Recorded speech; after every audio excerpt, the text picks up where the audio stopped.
Good morning. Len has just explained to you the generational mapping coaching tool. The second tool we want to look at this evening or this morning is the church multiplication registry, and kind of look at what it is and how it works with the generational mapping coaching tool. So first of all, the question is, what is the church multiplication registry or the CMR? If we can have the next slide up. The CMR is really an Excel, a Microsoft Excel spreadsheet for data input. It is a place to store data from all of your groups in your network, in your denomination, in your area, or in your province. It's a place where you can store that data to later retrieve it to see the health and other unique information about your group. So it's like a storage bank, but it's in an Excel spreadsheet. The data actually comes from what Let just talked about, the generational mapping tool. Going into the CMR is the information that is at the bottom of section 1, then the stats that are at the top of section 1, like the attendance, the number of believers, and then the number of baptisms, and then all the information about the healthy group diagram that's there and the 9 elements that we have already looked at this evening. That information is put into the CMR 2.0, and capturing all of that compiled data from all your groups allows you as a leader to see details, to create reports, and to communicate the health of those groups for your leaders to see and to other leaders as well. And when it comes to the type of reports, the CMR 2.0 can print 2 different kinds of reports. One is current status reports. Those are the kind of reports that you say, let's take a spot in time and look at what the condition is. And so it's like, what is the attendance at this time? What is the elements at that time? How healthy is that group at that time? The other type of report is trending reports. And these are reports that looks at what is happening over time. How in this group over time is attendance? How is over this time new believers coming to Christ?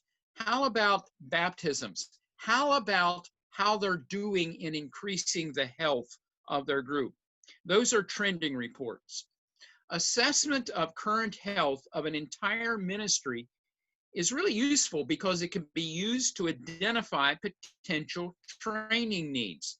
So you look at a certain area and you say, oh, okay, this is an area where maybe we should do a little bit more training. So coming out of the reports, you can do some assessment and then you can do some strategic planning. Training needs for a specific health element or leaders can be utilized. Now, intentionally training leaders will have an impact on growing the health of a group or church. So let's look at a sample CMR or church multiplication registry on the next slide. Waiting for that next slide to come up. Sorry, there's a lot of delay. Yeah, I already moved it to the next slide, but it's not showing there.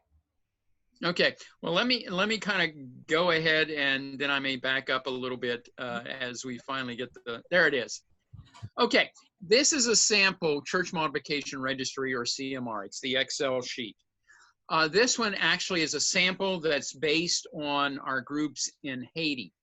If you go to the upper left-hand corner in that blue area, and we'll kind of work our way across the top, what you see in the CMR is, first of all, over on the left, you will see where it says K-Patient. That is the name of the network that this report is on. Underneath it, you see a name. Lucia is the actual leader of the Campation group.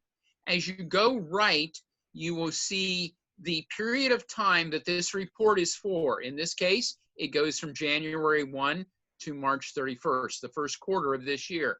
And then comes the date of when it was collected. Moving further right, you see the generation. And in that column, we'll be able to see the generation of the groups. Going further right, you look at groups and new groups, and then you get into, uh-oh.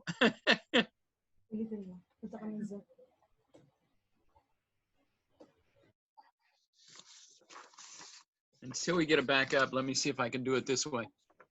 Nawala ako actually sa Zoom. Wala ako sa Zoom. I'm not in Zoom anymore.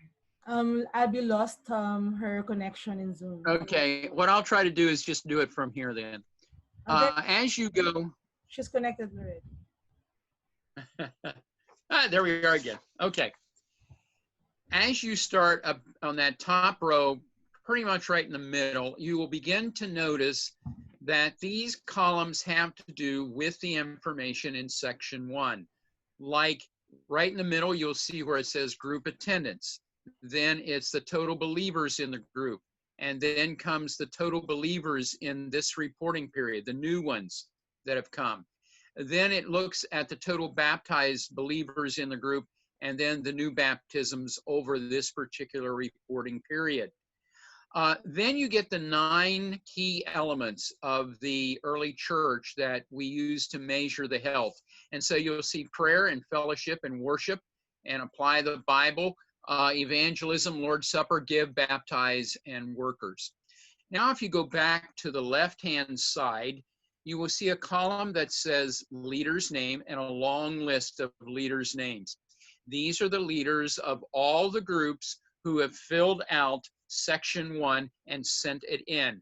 Then right beside it is their group or church name, the date they started, the generation that they are in. Are they a first generation, a second generation, a third or fourth generation?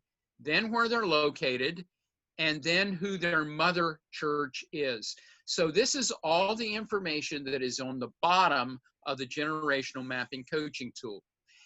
Then you get to the next column where it's listed what is the group attendance, what's the average group attendance. And you'll see right where the arrow is right now at the top, a number that's a little over 2,000, and that's the total of that column. As you move to the next, where it's supposed to be the total of baptized believers, it says none. Actually, there should be some numbers in there, and what will happen is when this report is turned in, it'll get flagged and come back to get the numbers in there. Then the next column is the number of new baptized believers. The next one, the number of new believers. Then the next one is the number of baptized believers, and then comes the new baptized believers in this particular reporting period. And the numbers at the top of that column are the totals in that column. But when you get to the health, these 9 that are in green, you'll notice they are all 1.0s going across. Actually, if this was filled in properly, you would have some 1s, you'd have some 2s, you'd have some 3s, you'd have some 4. And those of you that have been through the Gen Mapping Coaching Tool training knows that those numbers stand for 1 means the group's not doing it at all. 2, they're doing it, but somebody from the outside is coming and leading them in doing it. Like for instance, in baptism, the group is not baptizing, it is somebody from the outside. Usually it's an ordained person coming in and helping them as opposed to them doing the baptism. 3 is they're doing it, the group members are doing it, but they still need some improvement. And then number 4 is they're doing it and they are doing it well. So now you have the data in the CMR 2.0. What happens next? Well, you convert the raw data on the Excel sheets to a report or a chart. And for me, that is a better way to communicate the information. I'm not an Excel guy. I'm just not, but I love seeing reports. And so we're going to give you a couple of examples of reports that can be generated out of the CMR 2.0. This happens to be a real report. It's based on over 3,500 churches that are in our South Asia field. And what this is believers in a district, the largest number on the left, and it goes down from the largest all the way down to the smallest number. Now, if I'm a leader and I'm looking at this, one of the things I can do is I look at the report and I say, wait a minute, in this district, we've got well over 700 believers. Now, if a group, as it is in South Asia, a church is defined by at least 35 people in a church, that means I need to have 20 trained leaders in that particular district. If these are house churches of about 10, it means I need to have trained 70 leaders. So all of a sudden, I'm beginning to see how many leaders and then how many leaders do I need to have to train in each of the districts. I could also look at this and say, wait a minute, in these districts down here on the right, we don't have very many believers. So how should we approach those districts, those areas, and increase our abundant gospel sowing? So by seeing a chart, you can begin to assess and then do some strategic planning. Now, this is not intended to compare one leader against another or one district against another. Not at all. We want to avoid that kind of shaming behavior. But what it is it is a tool to help you do assessing and then do some planning as you look at the future. Now, let's look at a different kind of report, and it's about the health of a church. This is actually a bar graph when it comes up. It's as one collects the data of each health element or each key element of a healthy church in a group or a church, this can be used to create an average from the entire ministry. And so as a leader, I may look at this and I say, oh, okay, last year we were really good in the areas of prayer and the areas of worship and the areas of giving. But you know, we were down a little, and it's not underneath the bar, but under these two smaller bars. One is the Lord's Supper and the other is baptism. And so that's lower. And so as a leader, I'm going to look at that and I'm going to say, where's that coming from? And so I'll dig deeper into the reports, and what I may find out is the group has not had many baptisms simply because they don't know how to baptize. They don't know they have the privilege to baptize. Or it may be I'm part of a network or a denomination that an ordained person has to do the baptism. And so if that's coming out of that, as a leader, I'm going to look at, well, how can I get more ordained people in there to start baptizing more frequently at that point? So once again, I can use the report to assess what's happening in the area that I'm the leader over, and then I can begin to do some strategic planning. So how does one get started with using the Church Multiplication Registry or the CMR? To help understand how to get started, we have developed what we call the ECC CMR flow model. And it all begins up at the very top of this, where you see the red circles and it says coaching session. The Gen Mapping coaching tool is just that. It is a coaching tool. This whole process starts with a coaching session between a coach and a lay leader or a pastor or a pastoral worker. And so the coach is sitting there with a Gen Mapping coaching tool going through section 1. As he goes through section 1, is making notes in section 2 as the lay leader or pastor talks about what's happening in their group. And then once that data is gathered, then going to section 3 and beginning to set some goals for the next quarter, and then action steps, and then finally in section 4, looking at where that lay leader and their group are going in terms of planting daughter groups or daughter churches. Now, once that coaching session is over, the coach then takes that information and sends it to a person who is collecting the data. For example, right now in ECC, Des, our operations manager, is the one that collects the data. Now, how does that data get there? Well, the coach could send the paper version filled out to that data collector, or more often than not, what happens is you use your phone, your device, and you take a picture. You take a picture of section 1, and then you send it digitally to the person who is doing the collection.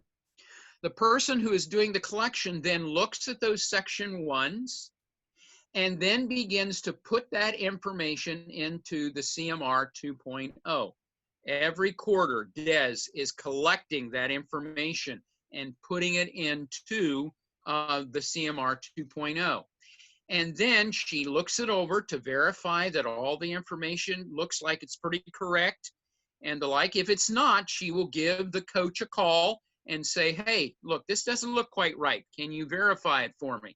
When she is happy that it's all verified, then she sends that to ECC Global, where at ECC Global in the US, they put that information into a database.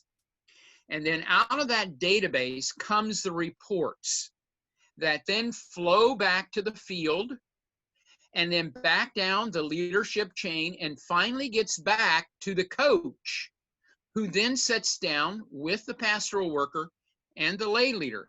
And now they not only have the Gen Mapping coaching tool, but they now have a report that looks at over a period of time.